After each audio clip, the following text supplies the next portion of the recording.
সামনে কিন্তু নির্বাচন পরীক্ষা এবং তোমাদের যে বার্ষিক পরীক্ষা রয়েছে সেই বার্ষিক পরীক্ষা অনুষ্ঠিত হওয়ার কথা, কিন্তু বর্তমান দেশের পরিস্থিতি আসলে স্বাভাবিক নয়। কেননা বর্তমান দেশের যে পরিস্থিতি রয়েছে সেই অনুসারে আমাদের শিক্ষকগণদের আমাদের সাথে আমাদের নির্বাচন বা বার্ষিক পরীক্ষার যে প্রিপারেশন সেটা নেওয়ার কথা ছিল, কিন্তু বর্তমান দেশের ম্যাক্সিমাম শিক্ষকগণ তাদের বেতন ভাতা বৃদ্ধির জন্য তারা কিন্তু বর্তমান ঢাকায় অবস্থান করছে এবং আমাদের যে ক্লাসগুলো সেই ক্লাসগুলো কিন্তু সঠিকভাবে হচ্ছে না। কিন্তু বার্ষিক পরীক্ষা কি হবে তাহলে, বা নির্বাচন পরীক্ষা কি হবে, কি বলে শিক্ষকগণ এই বিষয়ে? চলো আমরা তাদের মুখে কিছু কথা শুনে নিই।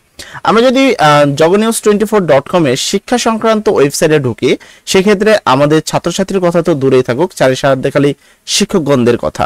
শিক্ষকদের উপস্থিতি বাড়ছে লং মার্চ টু সচিবালয় উপস্থিতিতে। আবার বলছে এখানে দেখো শিক্ষক ছাড়াই বৈঠক করেছেন, তো শিক্ষকদের কেন রাস্তায় রাখলেন? তারপরে তুমি এখানে যদি দেখো শিক্ষকদের কর্মবিরতি দ্বিতীয় দিন গড়ালো, মানে তারা 2 দিন ধরে এই কাজটা করছে।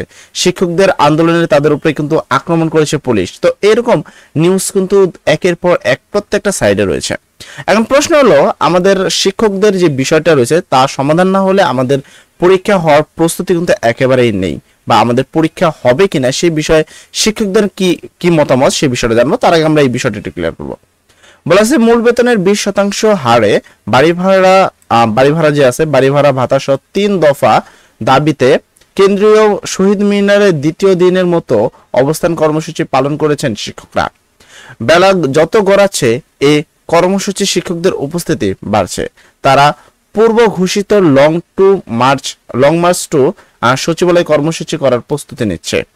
মঙ্গলবার 14 অক্টোবর দুপুরে ঘুরে এমন দৃশ্য দেখা যায়। তারপর এখানে বলা হয়েছে শিক্ষকরা জানান তাদের অনেক সহকর্মী আজ সকালে ঢাকায় এসেছেন, অনেকে পথে আছেন, তারাও কিছুক্ষণের মধ্যেই শহীদ মিনারে পৌঁছাবে।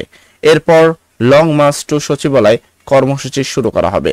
তার মানে এখান থেকে আমরা এতটুকু বুঝতে পারছি তারা তোমাদের প্রস্তুতি অর্থাৎ তোমাদের বার্ষিক পরীক্ষা বা এ নিয়ে তারা মোটেও ভাবছে না, বা এটা নিয়ে তাদের কাছে আপাতত ভাবার মতো সময় নেই। এখন তারা যে কাজটা করছে তারা তাদের বেতন বৃদ্ধির যে বিষয়টা সেটা নিয়ে কিন্তু তারা ঝুঁকে আছে। অর্থাৎ এই ক্ষেত্রে যদি এরকম হয়, তোমাদের অলরেডি আজকে হয়তো তোমাদের টিকা দেওয়া হয়েছে আমার যতটুকু জানা, তো যদি আজকে তোমাদের টিকা কমপ্লিট হয় সেক্ষেত্রে তোমাদের স্কুল প্রতিষ্ঠান কিন্তু অনির্দিষ্টকালের জন্য বন্ধ হওয়ার একটা কিন্তু সম্ভাবনা রয়েছে। কেননা শিক্ষকগণ যদি না থাকেন সেক্ষেত্রে তোমাদের ক্লাস হবে না। তবে এতটুকু গ্যারান্টি যে তোমাদের পরীক্ষা তো বন্ধ হবে না, কারণ এই জিনিসটা 10 দিনের মতো চলবে না, অর্থাৎ 1 সপ্তাহের মধ্যে এই জিনিসটা সমাধান হয়ে যাবে। তাহলে এই জায়গাটায় আমাদের শিক্ষার্থীদের কিন্তু সবচেয়ে বড় ক্ষতি হচ্ছে। এমনকি এসএসসি ব্যাচে এমন অনেক ছাত্র আছে যাদেরকে পাওয়া যাবে ইংলিশ রিডিং পর্যন্ত করতে পারে না। এখন তাদের যদি সঠিকভাবে ক্লাস না হয়, তাদের যদি সঠিকভাবে এখন গার্ড না দেওয়া হয়, সেক্ষেত্রে সেই শিক্ষার্থীগুলো তো অলরেডি আমাদের পাশের পার্সেন্টেজ কিন্তু 68-তে নেমে গেছে, কিন্তু এসএসসি 2026-এর পাশের পার্সেন্টেজ 50-এর নিচে নামবে এরকম আশঙ্কা কিন্তু অলরেডি প্রকাশ করেছে। অর্থাৎ তাদের কিন্তু পাশটা তো করতে হবে নাকি। এদিক দিয়ে তারা জানাচ্ছে এমপিভুক্ত শিক্ষা জাতীয়করণ প্রত্যাশীতে জোটের নেতারা জানান তারা শিক্ষা মন্ত্রণালয়ের কর্মকর্তাদের মাধ্যমে জানাতে পেরেছেন মঙ্গলবার সকালে অর্থ মন্ত্রণালয়ের কর্মকর্তাদের সঙ্গে শিক্ষা মন্ত্রণালয়ের সচিব সহ কর্মকর্তারা বৈঠকে বসেছেন। সেজন্য সেখান থেকে কি সিদ্ধান্ত আসে সেখানেও নজর রাখছেন তারা। এ কারণ লং মার্চ টু কর্মসূচি 12টা শুরুর কথা থাকলেও তা কিছুটা দেরি হয়েছে। জোটের সদস্য সচিব তোমার কি এখানে দেখো অধ্যক্ষ দেলোয়ার হোসেন আজিজির বলেন 2 মন্ত্রণালয় আজ মিটিং বসেছেন বলে শুনেছি।